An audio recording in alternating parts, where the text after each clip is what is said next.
घूंघट का पट खोल तो को पीयू मिलेंगे। पीयू पति, परमात्मा, स्वामी, मालिक, ईश्वर, खुदा, गॉड, अनेक नामों से जिसे आप कहते हो, जीव, चेतन, ब्रह्म।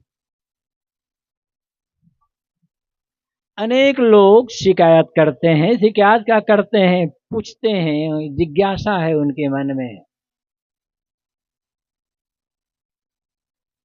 कि परमात्मा कैसे मिले।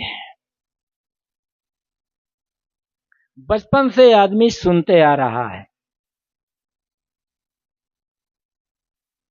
भगवान मिल जाए तो मानव जीवन कृतार्थ हो जाए। यह मानव जीवन भगवान के भजन करने के लिए, भगवान का नाम जपने के लिए और भगवान पाने के लिए मिला है। सुनते सुनते आदमी के मन में ये बात गहराई से बैठ गई है कि भगवान ऐसी कोई चीज होगी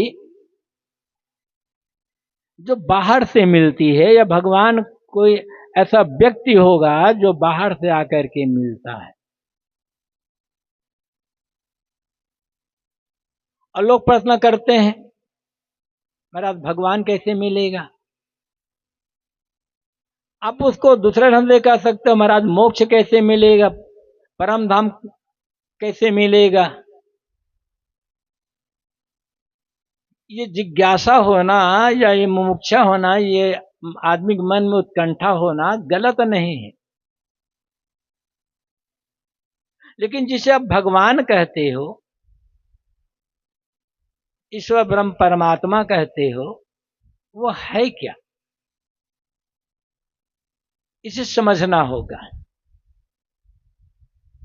और तब पता लगाना होगा कि वो कैसे मिलेगा।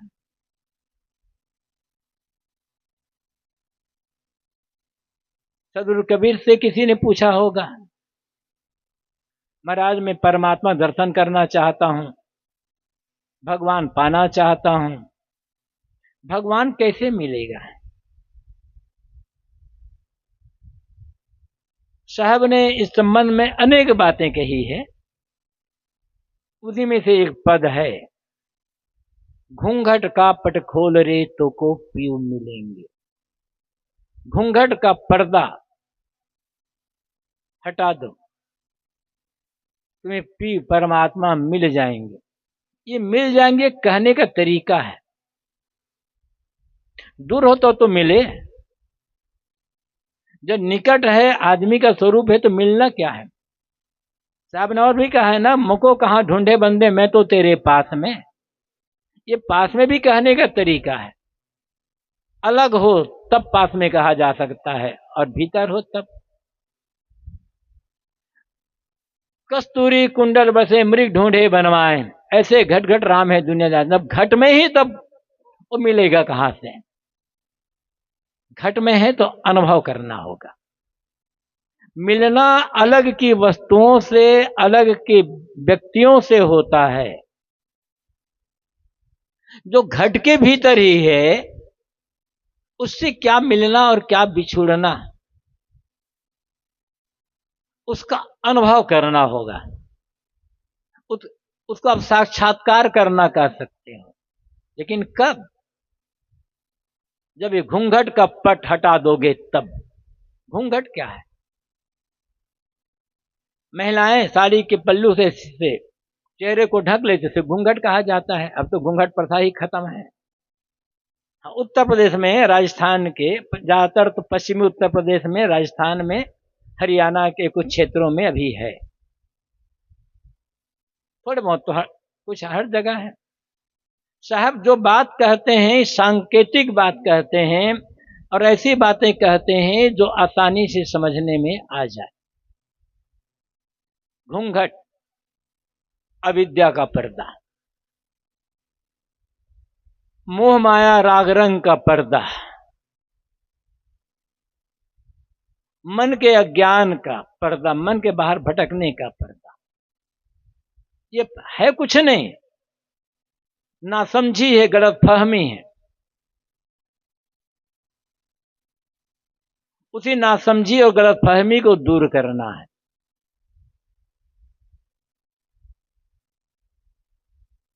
जैसे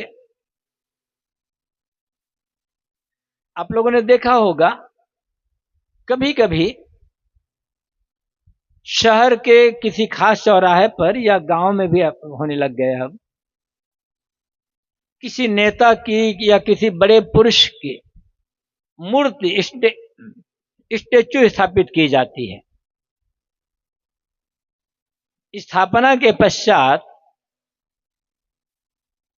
उसको एक काले कपड़े से या सफेद कपड़े से मूर्ति को ढक दिया जाता है,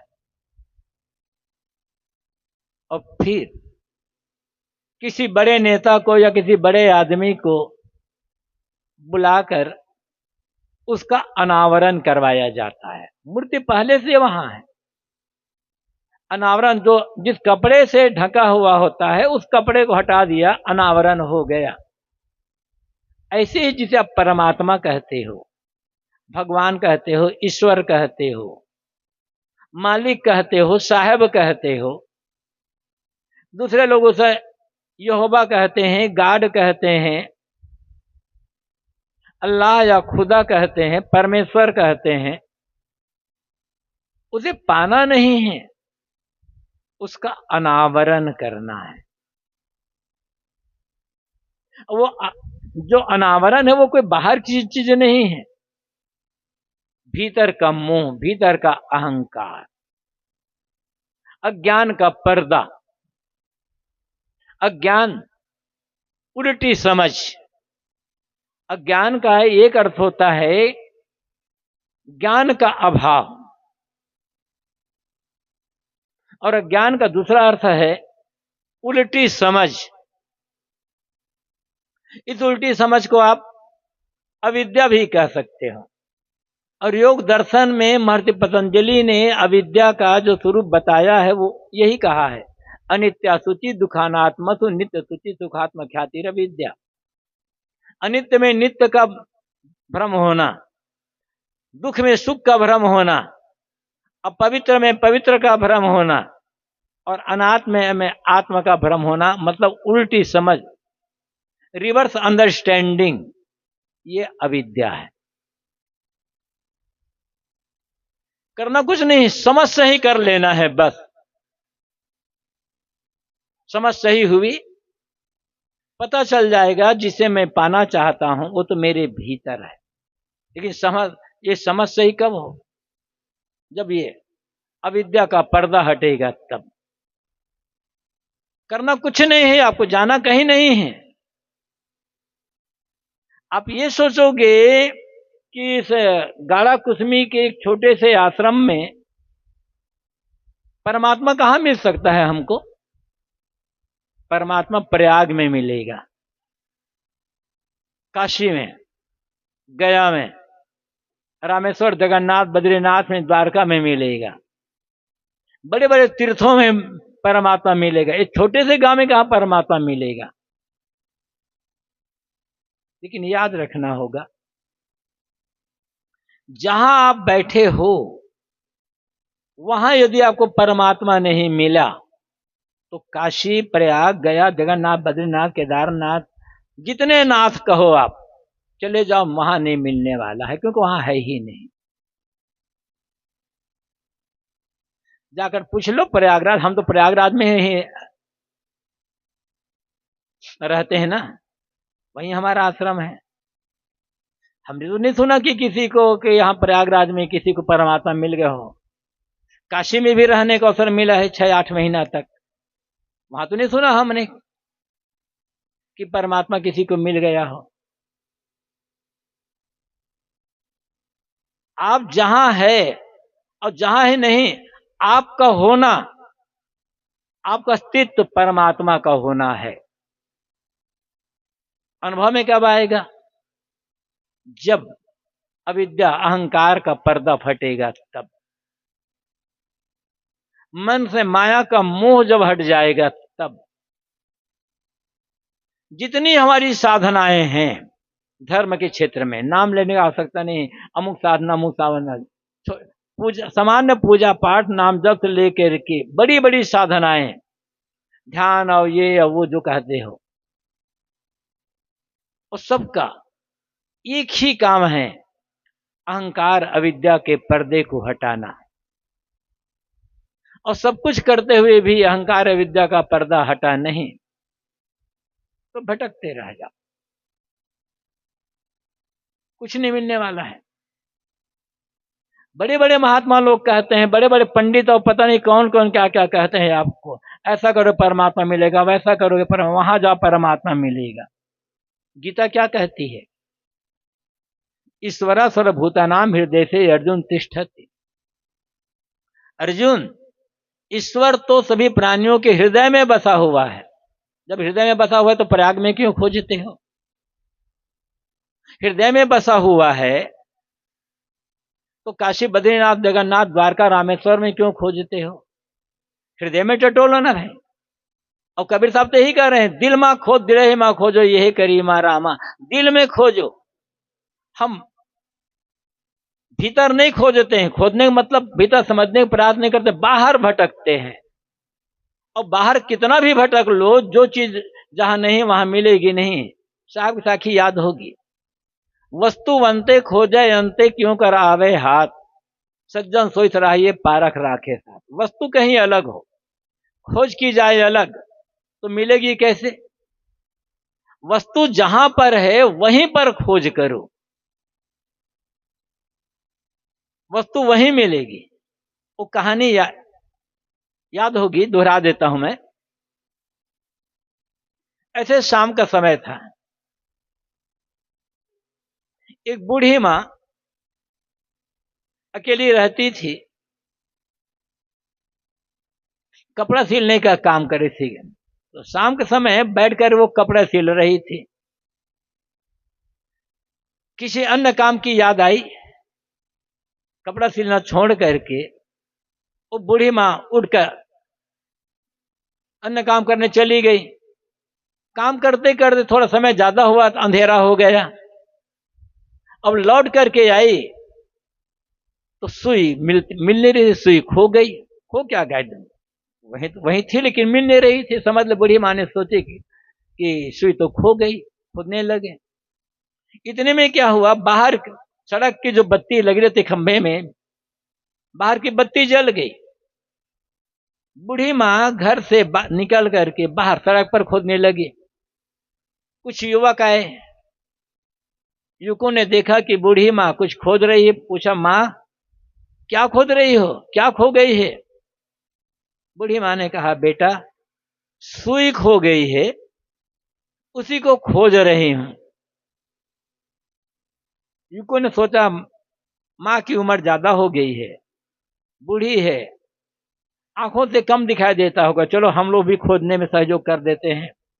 युवकों ने खोदना शुरू किया। खोदते खोदते आधा घंटा से अधिक समय बीत गया, सुई मिली नहीं।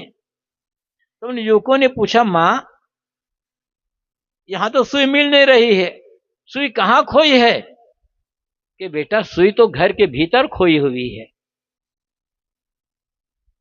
तो युवकों ने कहा, मां जब सुई घर के भीतर खोई हुई है तो यहां क्यों खोजती हो?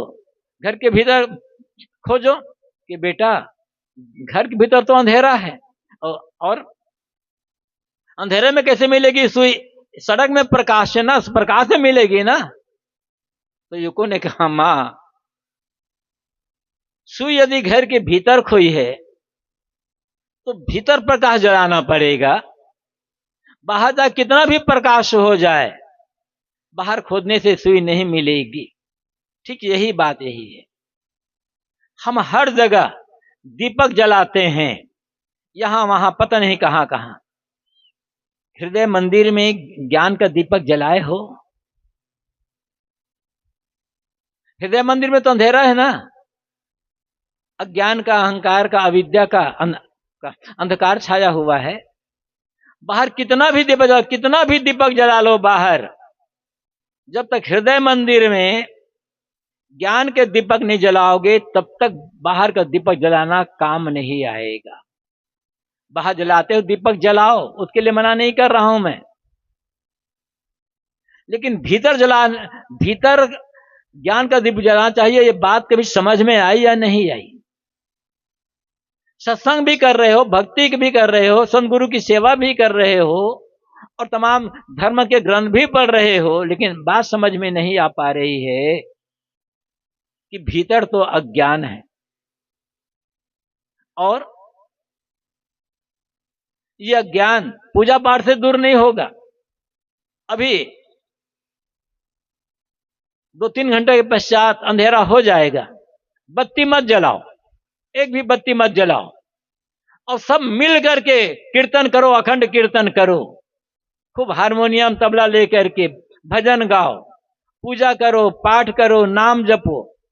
अंधेरा दूर होगा कि नहीं होगा? नहीं होने वाला है। दीपक न जला करके क्या कुछ भी कर लो, 1000 भगवान का 1,00,000 भगवान का नाम जपो। भगवान का नाम जपना बिना बत्ती जलाए अंधेरा को दूर नहीं करेगा। और किसी भगवान को पुकारने का आवश्यकता नहीं है, किसी गुरु पीर को पुकारने का आवश्यकता नहीं, कथा कीर्तन करने का आवश्यकता नहीं, एक छोटी सी मोमबत्ती जला लो, बस अंधेरा दूर हो जाएगा। दुर्भाग्य यह है कि हम हर जगह दीपक जलाते हैं किंतु हृदय मंदिर में दीपक जलाना भूल गए हैं, बताया भी नहीं किसी ने। कबीर साहब कहते हैं अपने हृदय मंदिर में दीपक जलाओ, अपने घट में दीना बारू रे, साहब का पद है, सुना होगा आपने। दीपक जलाना है तो अपने घट में, घट के भीतर बहुत अंधेरा, यहां तो इतना अंधकार है कि सूझ ही नहीं रहा है क्या होना है। तो वस्तु कहीं और, खोज कहीं और। साहब का दिल में खोज, दिले में खोजो, दिल में खोजो। और खोजना क्या है? समझ लेना, जिसे मैं पाना चाहता हूं वो मेरा अपना आप है, मुझसे अलग नहीं है। बस समझ लिए, वस्तु मिल गई, परमात्मा मिल गया, वो तो मिला मिलाया है, कहीं खोया नहीं है। गलती क्या होती है? हम सब कुछ का ज्ञान कर, सब कुछ का ज्ञान करते हैं और सब कुछ को जानने का प्रयास करते हैं, सबकी गिनती करते हैं, सबकी देखभाल करते हैं, किंतु गिनती अपने नहीं कर, सबको गिनने वाला स्वयं को नहीं गिन पा रहा है। एक गांव था, एक नदी के किनारे, इधर गांव था, उस तरफ एक महात्मा का आश्रम था। महात्मा के आश्रम में सत्संग हुआ करता था समय समय पर। तो एक बार महात्मा के आश्रम में सत्संग हो रहा था, तो गांव के कुछ युवकों ने कहा कि वहां बहुत अच्छे संत आए हुए हैं, सत्संग चल रहा है, हम लोगों को भी चलकर सत्संग सुनना चाहिए। 10 युवक तैयार हुए, चले। मल्लाह नाव लेकर कहीं चला गया था, बाहर नाव थी नहीं, नदी पार करना है। नदी थोड़ी गहरी थी, पानी भी तेज था, धारा तेज थी, थोड़ी चौड़ी थी। तो 10 युवक नदी को तैर करके पार किए, कपड़े पहने, और जब नदी से बाहर निकल गए, कपड़े पहन तैयार हो गए, तो उन युवकों ने कहा यार हम लोग 10 लोग चले थे, तैर करके पार हुए हैं, गिन तो लो, कोई हमें बह तो नहीं गया है ना हम में से, पहले गिन ले और पता चल जाए हम सब के सब हैं, तब आगे बढ़ेंगे। गिने, 1 2 3 4 5 6 7 8 9, यार गिनती तो 9 हो रही है, चले तो 10 थे। दूसरे ने गिना, वो भी गिना तो 9, बारी बारी से सब गिने, लेकिन गिनती आती थी 9। अब सब हैरान, चले थे 10, हैं 9, अब कौन बह गया, कौन खो गया, अभी समझ में नहीं आ रही है। सब 9 गिन रहे हैं, लेकिन खो कौन गया है, नदी में कौन बह गया, किसी समझ में बात नहीं आ रही। बड़े दुखी हो गए। अभी गांव लौटेंगे तो क्या बताएंगे कि कौन खो गया हम में से। बहुत दुखी उदास बैठे थे। उधर से चलते एक महात्मा आए। महात्मा ने देखा कि युवक उदास बैठे हुए हैं, निकट आए, पूछा, बेटे तुम लोग उदास दिखाई पड़ रहे हो, बड़े दुखी, क्या बात आ गई, क्या समस्या है? कोई, महाराज जी पूछो मत, बड़ी विकट समस्या आ गई हम लोगों के सामने। के क्या? हम लोग नदी से, हम लोग गांव से 10 आदमी चले थे, इधर आ रहे सत्संग सुनने के लिए, तैर करके पार किए, और हम में से एक आदमी बह गया, और कौन बह गया ये समझ में नहीं आ रहा है, इसलिए हम बहुत दुखी हैं। महात्मा ने देखा यहां तो 10 लोग बैठे हुए हैं। महात्मा ने कहा, अच्छा सब खड़े हो। खड़े हुए गोलाई में, और महात्मा, अच्छा मेरे सामने गिनो। गिनना शुरू किया, 1 2 3 4 5 6 7 8 9, महाराज 9। ओके तुम, और बस महाराज मिल गया। अपने छोड़कर सबको गिन रहे हैं। या दुनिया भर की गिनती कर लो, अपने को जब तक न गिनोगे ना, भटकते रह जाओगे। सबको गिनो, किंतु पहले अपने को गिनो कि मैं कौन हूं, और मैं को जान लोगे तो परमात्मा को जानना सरल हो जाएगा। वह कौन है जो परमात्मा को खोज रहा है? वह कौन है जो परमात्मा को पाना चाहता है? कुछ तो होगा ना। शुरुआत परमात्मा की ओर से मत करो, शुरुआत आत्मा की ओर से करो। शुरुआत शिव की ओर से मत करो, शुरुआत जीव की ओर से करो। और जिस दिन आत्मा का या जीव का पता चल जाएगा, उस दिन परमात्मा या शिव या ईश्वर या ब्रह्म खोदना बंद हो जाएगा। पता चल जाएगा, जिसे मैं खोदता हूं वो तो मेरे भीतर मेरा अपना अस्तित्व ही है। इसलिए साहब कहते हैं, घूंघट का पट खोल, अविद्या का पर्दा हटाओ। और इसके लिए आत्मज्ञान का दीप जलाना पड़ेगा। आत्मज्ञान का दीप तभी जलेगा जब अहंकार का पर्दा फटेगा। अविद्या होगी तो अहंकार होगा, अहंकार होगा तो अविद्या होगी। बिना अविद्या के अहंकार नहीं रहेगा, और बिना अहंकार के अविद्या नहीं रहेगी। इसे हटाना पड़ेगा। एक बड़ा सरल उदाहरण, आप लोगों में से अनेक लोगों ने ट्रेन से यात्रा की होगी। ट्रेन की यात्रा आजकल बड़ी सुगम हो गई है।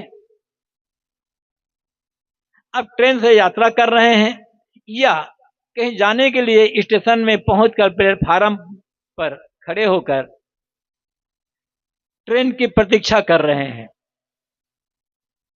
स्टेशन आधा किलोमीटर दूर रह गया है, और ट्रेन खड़ी है आकर के 10 मिनट 15 मिनट, कभी कभी तो एक 2 घंटा तक ट्रेन खड़ी हो जाती है, जबकि आधा किलोमीटर ही है, 2 मिनट में पहुंच जाना चाहिए। क्यों?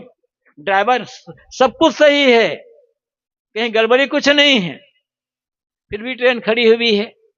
क्यों? क्योंकि सिग्नल डाउन नहीं हुआ है। और जब तक सिग्नल डाउन नहीं होगा, ट्रेन प्लेटफार्म पर, स्टेशन पर कभी नहीं आएगी।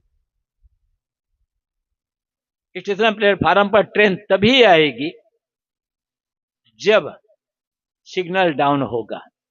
ठीक यही बात हमारे जीवन के लिए है, किंतु हम समझने का प्रयास नहीं करते। हमारा जो अंतःकरण है, मान लो एक स्टेशन है, अंतःकरण रूपी स्टेशन पर परमात्मा की गाड़ी, आत्मा की गाड़ी, जीव की गाड़ी, शांति कल्याण गाड़ी, आनंद की गाड़ी, पर मोक्ष की गाड़ी कब आएगी? जब अहंकार का सिग्नल डाउन होगा। तैयार हैं अहंकार को गिर कर झुकाने, डाउन करने के लिए? बड़ा मुश्किल है। हम अहंकार को छोड़ दे तो हमारे पास बचेगा क्या? हर आदमी को अपना अहंकार बड़ा प्यारा है, और अहंकार और परमात्मा दोनों साथ साथ नहीं रह सकते। अहंकार और शांत, अहंकार और कल्याण साथ साथ नहीं रह सकते। इसलिए सदगुरु कबीर कहते हैं, घूंघट का पट खोल, ये अविद्या का पर्दा हटाओ। और जहां जहां अपने को जोड़ रखो, मैं ये हूं, मैं वो हूं, मैं वो हूं, पता नहीं आदमी किस किस का अहंकार है।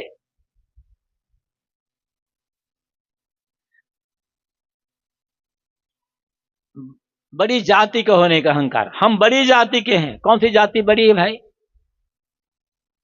ये छोटी जाति, बड़ी जाति केवल बकवास, केवल बकवास है। आदमी की एक जाति है आदमियत। यहां कोई आ जाए, अभी बहुत ज्यादा लोग नहीं बैठे यहां पर, एक अपरिचित आदमी, सर्वथा अपरिचित, जो यहां से यहां बैठे हुए हैं, किसी आदमी को नहीं जानता है, किसी को पहचानता नहीं है, यहां आ जाए, उससे पूछा जाए ये बताओ इनमें से कौन आदमी किस किस जाति का है, बताएगा? वो तो अपरिचित है ना, नहीं बता पाएगा कि कौन आदमी किस किस जाति का है, किस जाति कितने लोग हैं। लेकिन इसे ये पूछो यहां कितने आदमी हैं, तो गिन कर बता देगा 2 मिनट में। मतलब जिसे देखते ही पहचान लें वो सच, और जिसे देख करके ना पहचान पाए, पूछना पड़े, वो झूठ। आदमी को देखते हम पहचान लेते हैं, जैसे मैं आदमी हूं ऐसे ये आदमी है। पूछना नहीं पड़ा भैया तुम आदमी हो कि कौन हो, किंतु पूछना पड़ेगा भैया कौन जाति के हो। इसलिए सारी जातियां झूठ। आप गृहस्थी में रहते हो, आपके अपने अपने बेटे बेटी की शादी विवाह करना हो, उसे पूछ लेना बाकी, लेकिन अपने को मानो केवल मैं आदमी हूं। आप न साहू हैं, न यादव हैं, न मुराव हैं, न नाई हैं, न धोबी हैं, न लोहार हैं, न ब्राह्मण है, न बनिया है, न छत्री हैं, और न कुछ नहीं, केवल आप आदमी हैं। किसी मस्तक पर लिखा है क्या कि ये ब्राह्मण है, ये शूद्र है, ये हिंदू, ये मुसलमान है? आदमी तो है। लेकिन हम बड़ी जाति के, इसका अहंकार। हम बड़े विद्वान, इसका अहंकार। हम बड़े धनवान, हम बड़े बलवान, हम बड़े परिवार वाले, हम पंच, हम सरपंच, हम एमएलए, हम नेता, हम मंत्री, इसका अहंकार। हम साधु होने का अहंकार, महंत होने का अहंकार, गुरु होने का अहंकार, सदगुरु होने का अहंकार, पता नहीं किस किस का अहंकार। अहंकार तो अहंकार है। जैसे आप लोगों को अपने घर द्वार खेत खलिहान रुपया पैसे का अहंकार होता है, ऐसे साधुओं को अपने मठ आश्रम का अहंकार होता है। हम बड़े महंत, हम बड़े साधु, हम बड़े गुरु, इसका अहंकार। और इसी के लिए हो गई लड़ाई। सब भूले हुए, सब भटके हुए हैं। कोई बड़ा मानता है तो उसकी मर्जी, लेकिन अपने को तो बड़ा ना मानो। जब तक ये अहंकार का पर्दा नहीं फटेगा ना, अहंकार सिग्नल डाउन नहीं होगा, कभी भी परमात्मा का साक्षात्कार नहीं हो सकता। समय नहीं है। योग दर्शन नहीं, योग वासिष्ठ 32,000 श्लोकों का अद्वैत वेदांत का बड़ा सुंदर ग्रंथ है। वशिष्ठ और राम का संवाद है। उसमें राम को वैराग होता है, वशिष्ठ के उदय देते, उसमें उदाहरण आता है।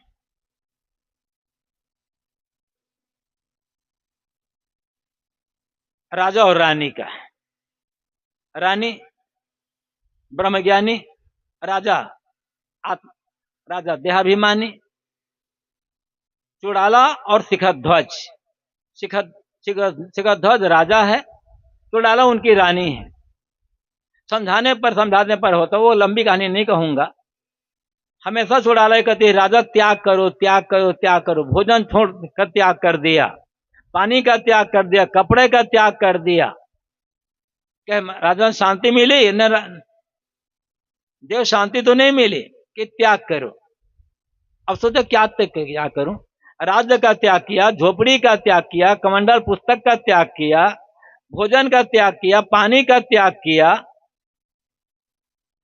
अब कपड़ा पाना था, लंगोटी, वो भी छोड़कर नंगे रह गया, सबका त्याग कर दिया। अब क्या बचा त्याग करने को? सोचा अब ये शरीर ही बचा हुआ है, इसी का त्याग कर देता हूं। आत्महत्या करने के लिए कुआं कूदने लगा। चुड़ाला ने हाथ पकड़े राजा ने, इसका शरीर नहीं, अहंकार का त्याग करे। बड़ी अच्छी कहानी है। योग वासिष्ठ में आपको पढ़ने का अवसर हो, जरूर पढ़िएगा। साहब कहते हैं घूंघट का पट खोल रहे तो गोपी मिलेंगे। एक पंक्ति पर्याप्त है, एक पंक्ति, भटकना नहीं है। अपने को कुछ मार रखे हो कि मैं ऐसा हूं, पिता होने का अहंकार, पति होने का अहंकार, सास होने का अहंकार, घर के मालिक होने का अहंकार, पत्नी होने का अहंकार, इसका अहंकार उसका पता नहीं कहा है, कहा का अहंकार। हम डॉक्टर हैं, हम इंजीनियर हैं, हम मास्टर हैं, हम वकील हैं, हम जज हैं, हम ये हैं, हम इसका अहंकार। जितना अहंकार करोगे, अहंकार का मतलब केवल मूर्खता, कुछ नहीं है। हम इंसान हैं, बस हम आदमी हैं। आदमी बनो, उसमें विनम्र बन जाओ, मेहनत करो, काम करो, रक्षा करो, व्यवस्था करो, जो कर्तव्य का पालन करो, लेकिन समझ लो कि मैं एक इंसान हूं, अपना दुख छुड़ाने के लिए काम कर रहा हूं। सारा अहंकार झाड़ दो, कहीं भटकना नहीं पड़ेगा। जहां बैठे हो ना, यही परमात्मा का अनुभव होगा, क्योंकि वो बाहर है नहीं, आप खुद परमात्मा स्वरूप हैं। आपको परमात्मा पाना नहीं है, आप खुद परमात्मा हैं। आप कहोगे साहब हम कैसे परमात्मा होते हैं? परमात्मा तो दुनिया बनाने वाला, वो तो एक कल्पना है। परमात्मा श्रेष्ठ आत्मा सब तरफ से सारे बंधनों से अपने को छुड़ा लिया और सब तरफ से पूरा निर्मल हो गया, आप परमात्मा हो गया। आत्मा, पापात्मा, दुरात्मा, महात्मा, शुद्धात्मा और परमात्मा, सब में तो आत्मा ही है ना। आगे जो शब्द सब हटा दो, तो भटकना कहां है? आपको कुछ करना नहीं है, आत्मशोधन करना है। आत्मशोधन करने के लिए अहंकार का त्याग करना होगा। घट घट में वो साईं बसत है, कटुक बचन मत बोले। साहब एकदम साफ बात कर दो, जिस साईं को तुम खोज रहे हो ना, वो घट घट में बसा हुआ है, हर जगह हर जगह। और साहब तो इतनी अच्छी बात कहते हैं, एकदम क्लियर बात कहते हैं, कोई भ्रम ना रह जाए। और करपंथी भ्रम में पड़े हुए हैं, तब कहना है क्या? क्यों करपंथी भ्रम में क्यों पड़े हुए हैं? मैंने सुबह कहा था ना, कबीर साहब को मानते हैं, कबीर साहब का कहना नहीं मानते।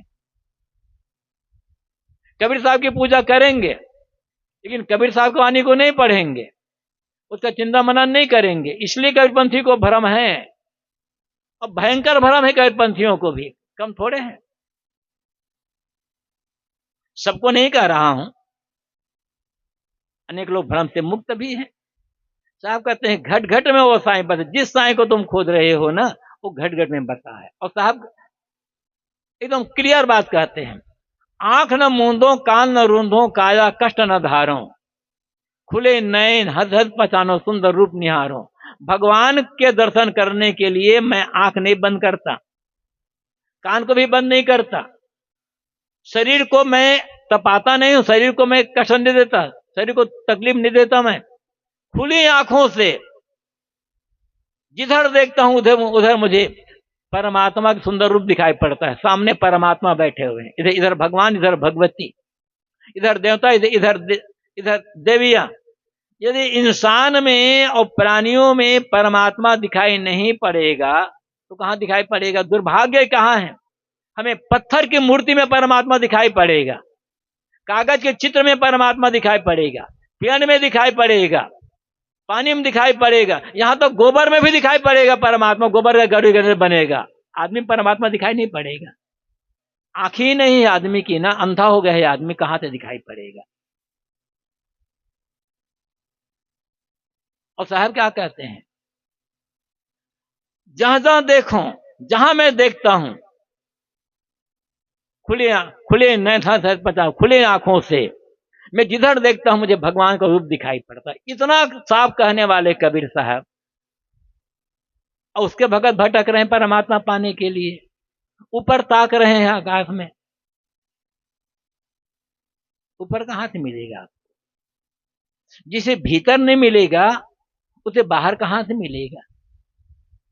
ये भटकना नहीं है। ये सगुण परमात्मा की बात साहब कहते हैं। परमात्मा के दो रूप माने जाते हैं ना, एक सगुण परमात्मा और एक निर्गुण परमात्मा। एक सगुण ब्रह्म, एक निर्गुण ब्रह्म।